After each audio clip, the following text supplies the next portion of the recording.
So hi guys and welcome back to Muskan Gyan Mantra. और मैं आज वापस आ चुकी हूँ एक बहुत ही अमेजिंग सी वीडियो के साथ। ये चैप्टर क्लास 9th का है, सिविक्स का chapter number 2, what is democracy, why is democracy.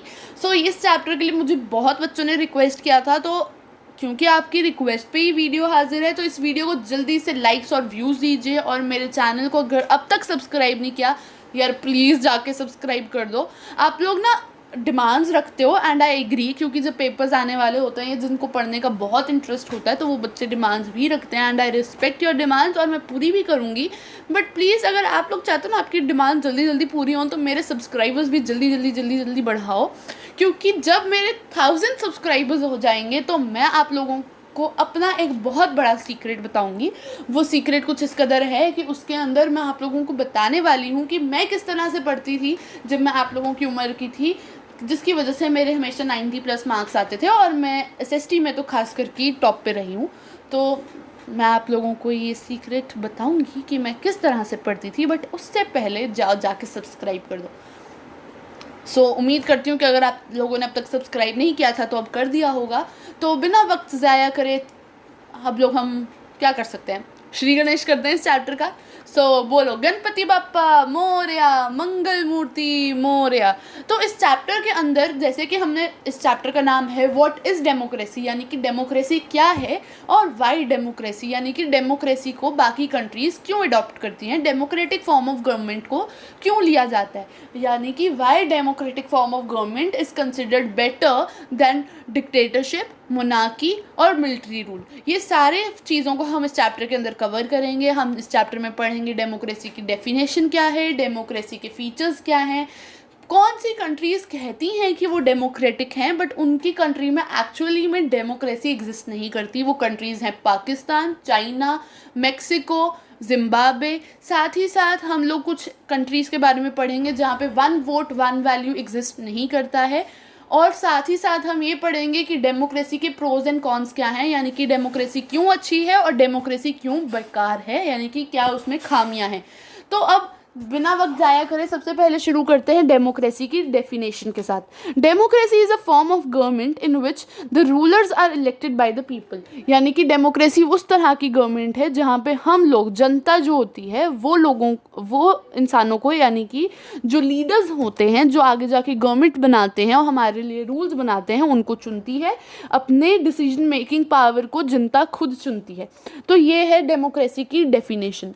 अब हम आते हैं सम फीचर्स ऑफ डेमोक्रेसी के ऊपर, यानी कि डेमोक्रेसी के एग्जैक्टली फीचर्स कौन कौन से हैं, डेमोक्रेसी को क्या मतलब ना, क्या चीज़ें हैं जो डेमोक्रेसी को एक्चुअली में इतना अच्छा बनाते हैं। तो चलिए शुरू करते हैं। तो पहला फीचर है the final decision making power rest with those elected by the people, यानी कि जो मर्जी हो जाए देश के अंदर, अंत में डिसीजन गवर्नमेंट ही बनाती है, वही लोग बनाते हैं, वही लीडर्स बनाते हैं जिनको हम लोगों ने, यानी कि जनता ने चुना होता है। Second, it must be based on free and fair elections. It must be based on free and fair elections का मतलब यहाँ पे ये आता है कि लोगों के पास एक तो चॉइस होनी चाहिए और साथ ही साथ हर इंसान को पता होना चाहिए कि हाँ ये बंदा सही है या ये गलत है, और सबको इक्वली बेस पे, मतलब एक इक्वालिटी होनी चाहिए कि हाँ आप भी राइट, आपको भी राइट है वोटिंग का और आपको भी राइट है वोटिंग का। एक क्राइटेरिया बना है यूनिवर्सल एडल्ट फ्रेंचाइज, उसके तहत जो भी एलिजिबल है वो बंदा वोट कर सकता है। और साथ ही साथ लोगों के पास एक चॉइस होनी चाहिए इलेक्शंस में। अब चॉइस किस कदर होनी चाहिए मैं बताती हूँ। देखो, राहुल गांधी और मोदी जी को लेते हैं हम यहाँ पे। राहुल गांधी को देख के कभी भी किसी को, मुझे नहीं लगता कि ये ख्याल आया होगा कि Rahul Gandhi was interested in politics. उनको देख के कभी नहीं लगता कि उनको पॉलिटिक्स में इंटरेस्ट था, उनको ज़बरदस्ती भेजा गया है। तो जो राहुल गांधी हैं उनके बोलने का तरीका ही कुछ इस तरह है, वो लोगों के साथ कम्युनिकेट ही कुछ इस तरह से करते हैं कि लोगों को कभी लगा नहीं कि वो कुछ कर सकते हैं। अगर सत्ता में आ गए, अगर वो पावर में आ गए तो वो कुछ कर लेंगे।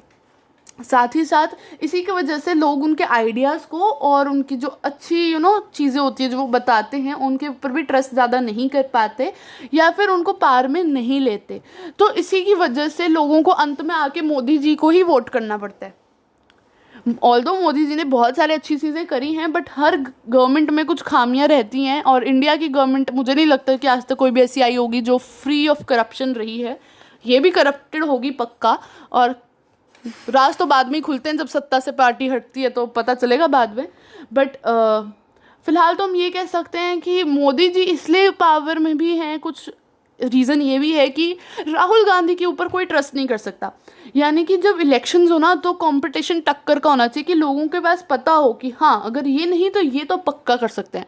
यानी कि अगर मोदी जी के साथ में केजरीवाल को खड़ा किया जाए तो पक्का आधे वोट केजरीवाल को चले जाएंगे, क्योंकि केजरीवाल जी का बोलने का तरीका और कम्युनिकेट करने का तरीका और उन्होंने जो भी आज तक रूल्स एंड लॉज बनाए हैं दिल्ली में वो बहुत ही ज़्यादा इफेक्टिव रहे हैं। तो टक्कर का कॉम्पिटिशन होना चाहिए। थर्ड फीचर आता है each adult citizen must have one vote and each vote must have one value. यानी कि वन वोट वन वैल्यू होनी चाहिए। यानी अगर मैं एग्जांपल दे के बताऊँ तो इंडिया क्योंकि एक डाइवर्स कंट्री है तो हिंदू के वोट की वैल्यू जो होगी वही मुस्लिम की होनी चाहिए, वही सिख की होनी चाहिए, वही ईसाई की होनी चाहिए, वही शेड्यूल कास्ट वालों की होनी चाहिए, वही शेड्यूल ट्राइब वालों की होनी चाहिए। यानी कि ये नहीं कह सकते कि हिंदू के वोट की वैल्यू अगर 5 मानी जाती है, 1 पर्सन अगर हिंदू कम्युनिटी का वोट करता है तो उसकी वैल्यू अगर 5 मानी जाती है, तो हम ये नहीं कह सकते कि अगर कोई शेड्यूल्ड कास्ट का बंदा वोट करेगा तो उसकी वैल्यू 1 मानी जाएगी। हर पर्सन की वोट की वैल्यू सेम रहती है, चाहे वो 1 हो चाहे 5 हो, सेम वैल्यू चलती है हर पर्सन के वोट की, क्योंकि इंडिया में इक्वालिटी एग्जिस्ट करती है। कोई भी पर्सन दूसरे से डिफरेंट नहीं है, सब इक्वल है। फोर्थ फीचर आता है it should rule within limits set by the constitutional law and citizens right। यानी कि जो गवर्नमेंट है उसको कॉन्स्टिट्यूशन ने जो लिमिट सेट करी है उसकी पावर्स पे उसके अंदर काम करना चाहिए। यानी कि गवर्नमेंट जो है ओवर एक्सरसाइज नहीं कर सकती अपनी पावर्स को। साथ ही साथ गवर्नमेंट का कोई हक नहीं बनता कि वो सिटीजन्स के लॉज को, उनके राइट्स को जो सिटीजन्स के लिए बने हैं उनको वायलेट करे। और जो लास्ट पॉइंट आता है वो ये है the choice and opportunity is available to all the people on the equal basis. यानी कि अगर प्राइम मिनिस्टर के इलेक्शन हो रहे हैं तो ऐसा नहीं होगा कि अगर चंडीगढ़ में मोदी जी और राहुल गांधी खड़े हैं तो दिल्ली में केजरीवाल जी भी अपने आप प्रकट हो जाएंगे, ऐसा नहीं होगा। हर इंसान के लिए सेम ही चॉइस चलेगी, सेम ही अपॉर्चुनिटी होगी। नहीं तो हम ये कहेंगे ना अगर दिल्ली में केजरीवाल जी खड़े हो रहे हैं इलेक्शन में और चंडीगढ़ में नहीं है तो हमारे पास तो केजरीवाल को वोट करने की अपॉर्चुनिटी ही नहीं आई। तो वही चीज़ आ जाती है, सबके पास सेम अपॉर्चुनिटी और सेम चॉइसेस होनी चाहिए, किसी को भी डिस्क्रिमिनेट नहीं कर सकते आप इस बेसिस पे। तो गाइज़ ये तो था फीचर्स ऑफ डेमोक्रेसी और डेमोक्रेसी की डेफिनेशन क्या है। अब क्यों ना हम कुछ देशों की बात करें और इसमें से 2 हमारे बहुत बड़े राइवल्स रहे हैं और हैं पाकिस्तान जो टेररिज्म का बादशाह बनता जा रहा है एक तरह से, वहाँ से कभी भी टेररिस्ट अटैक हो जाता है इंडिया में। तो चलो अब पाकिस्तान की बात करते हैं। तो क्या पाकिस्तान को देखकर, या फिर ये पहले की बात है ये अभी नहीं है, अभी पाकिस्तान में लिटरली पता नहीं डेमोक्रेसी किस हिसाब से चल रही है बट वहाँ पे प्राइम मिनिस्टर है। तो वहाँ का लीडर अभी फ़िलहाल तो प्राइम मिनिस्टर इमरान खान हैं। बट अभी क्या हम कह सकते हैं कि पहले अक्टूबर 99 के टाइम पर पाकिस्तान में डेमोक्रेसी चल रही थी? तो ये बहुत बड़ा क्वेश्चन मार्क आ जाता है। तो इस क्वेश्चन मार्क, इस मिस्ट्री को हम यहाँ पे ख़त्म करेंगे।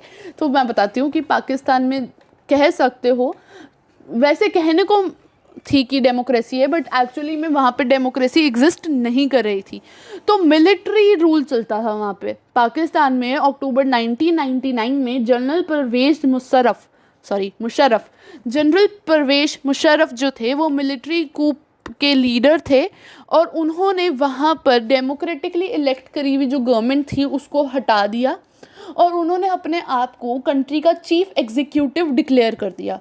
और बाद में उन्होंने अपना चीफ एग्जीक्यूटिव वाला जो डेजिग्नेशन था उसको चेंज कर दिया प्रेसिडेंट में, यानी कि अब वो कंट्री के प्रेसिडेंट बन गए।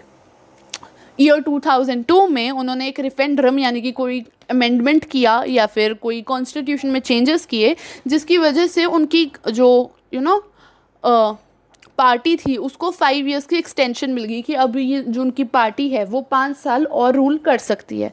तो ये जो रेफरेंडम थी ये बेस्ड थी माल प्रैक्टिसेस और फ्रॉड पे, यानी कि साफ सीधी सी बात है जो भी लोगों ने इस रेफरेंडम के लिए एग्री किया था वो सारे के सारे लोग करप्ट थे, करप्ट लीडर्स थे, उनको पैसे खिलाए गए थे ताकि वो उस चीज़ के लिए एग्री करें।